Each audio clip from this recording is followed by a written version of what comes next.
For advertisement, call 8125893028. Our Gmail maxtvtelugu@gmail.com.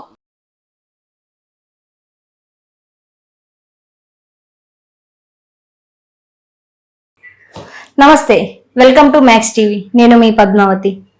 ప్రతి ఒక్కరికి money savings అనేవి చేయాలి అన్న ఆలోచన ఎప్పటికప్పుడు వస్తూనే ఉంటుంది.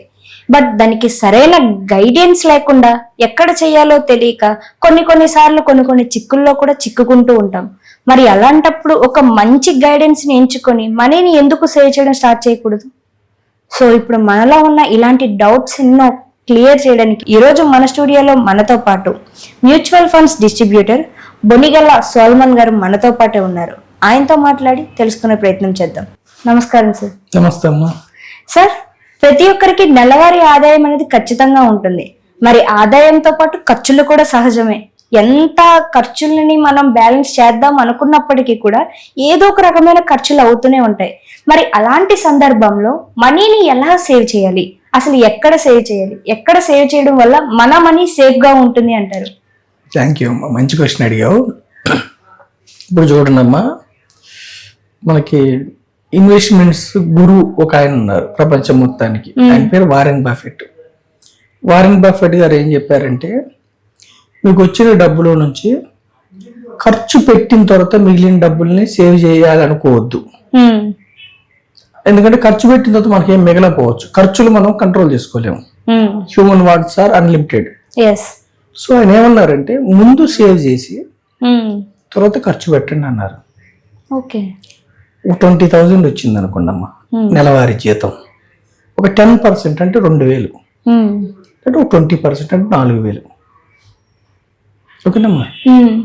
10% అంటే 10,000కి 1,000 రూపాయలు, 20,000కి 2,000. ఓకేనమ్మా. 20% అంటే 4,000.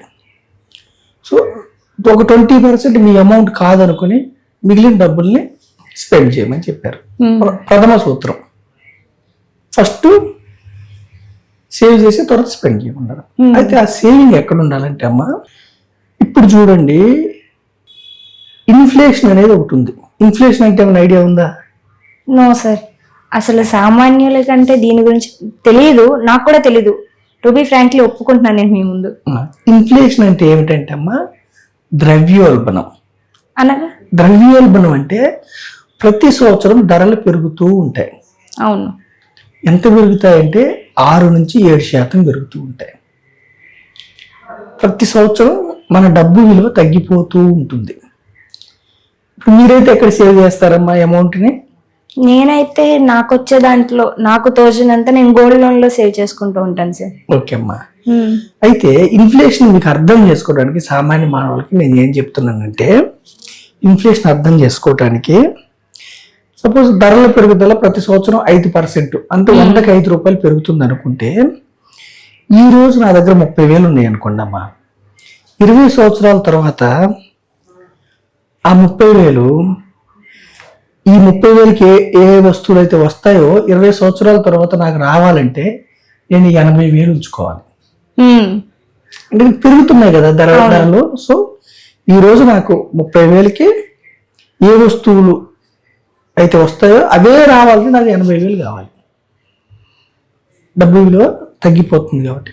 ఇంకొకటి, లేదంటే ఈ రోజు నా దగ్గర 1,00,000 రూపాయలు ఉన్నాయి. ఓకేనమ్మా. 20 సంవత్సరాల తర్వాత ఈ 1,00,000 రూపాయల విలువ 30,000 తగ్గిపోతుంది. ప్రతి సంవత్సరం 5% తగ్గుతూ ఉంటుంది. అంటే 5% ఇన్ఫ్లేషన్ లెక్కేసుకుంటే, ప్రతి సంవత్సరం 5% ధరల పెరుగుదల లెక్కేసుకుంటే మనకి డబ్బు విలువ తగ్గుతూ ఉంటుంది.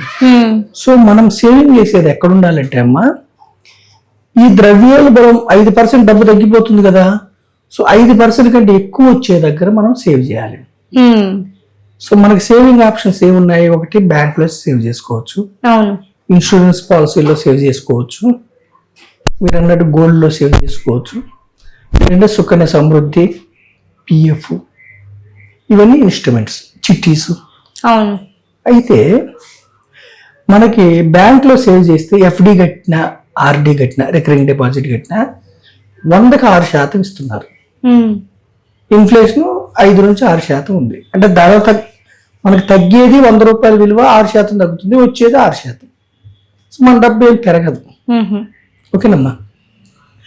తర్వాత ఇన్సూరెన్స్ పాలసీల్లో అయితే ఎండోమెంట్ పాలసీల్లో 5% వస్తున్నాయి, అంటే ఇన్ఫ్లేషన్ కంటే తక్కువ వస్తుంది.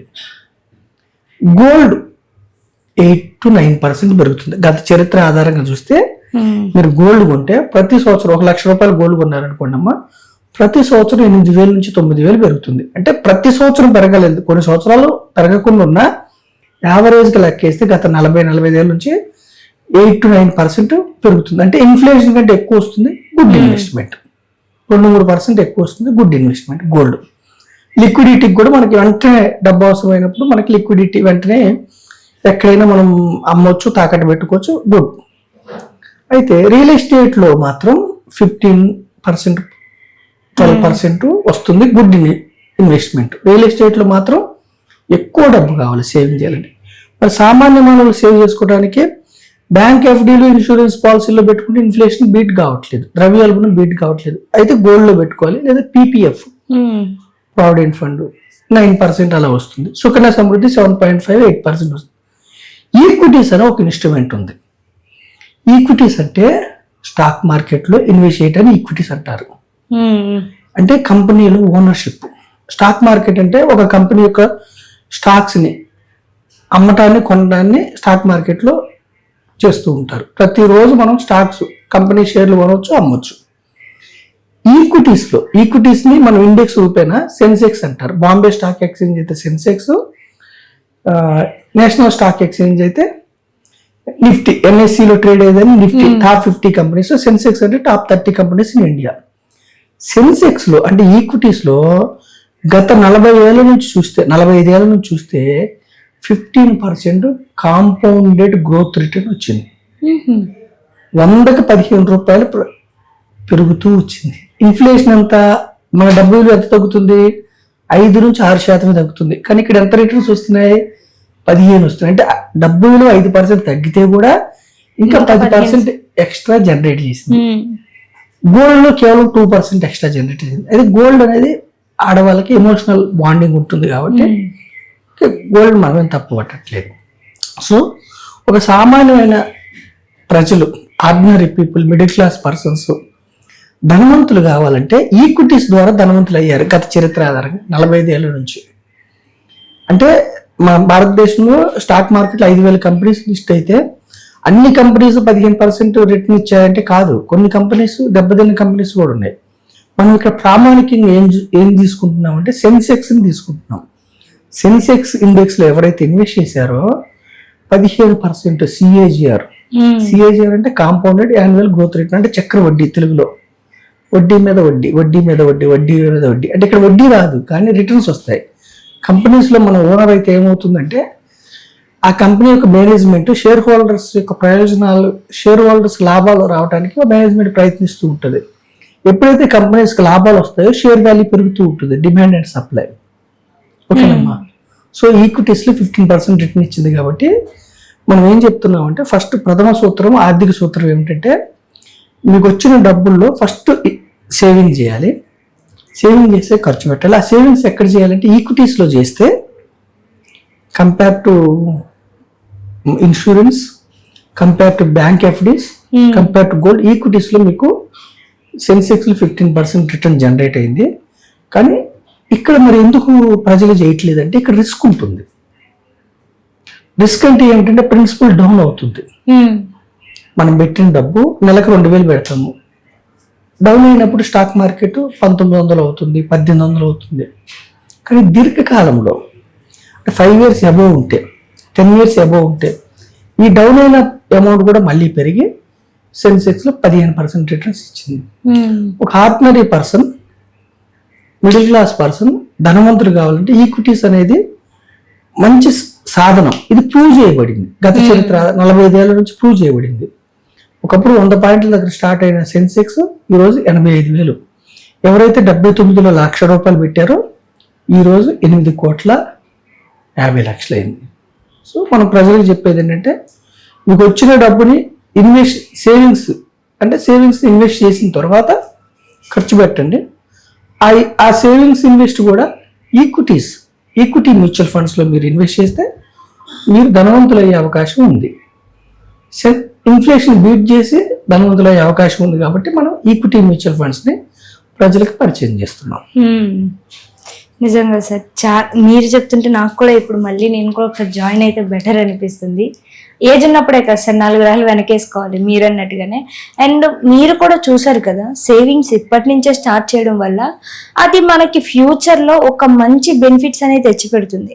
ఇదైతే వాస్తవం. అండ్ ఇలాంటి మరెన్నో వీడియోస్ మీ ముందుకు నేను ఎప్పటికప్పుడు తీసుకొస్తూనే ఉంటాను. అండ్ ఈ వీడియో ఎలా అనిపించిందో కూడా కామెంట్ సెక్షన్లో కామెంట్ చేయండి. టుడే దిస్ వీడియో గైస్, సెలవు.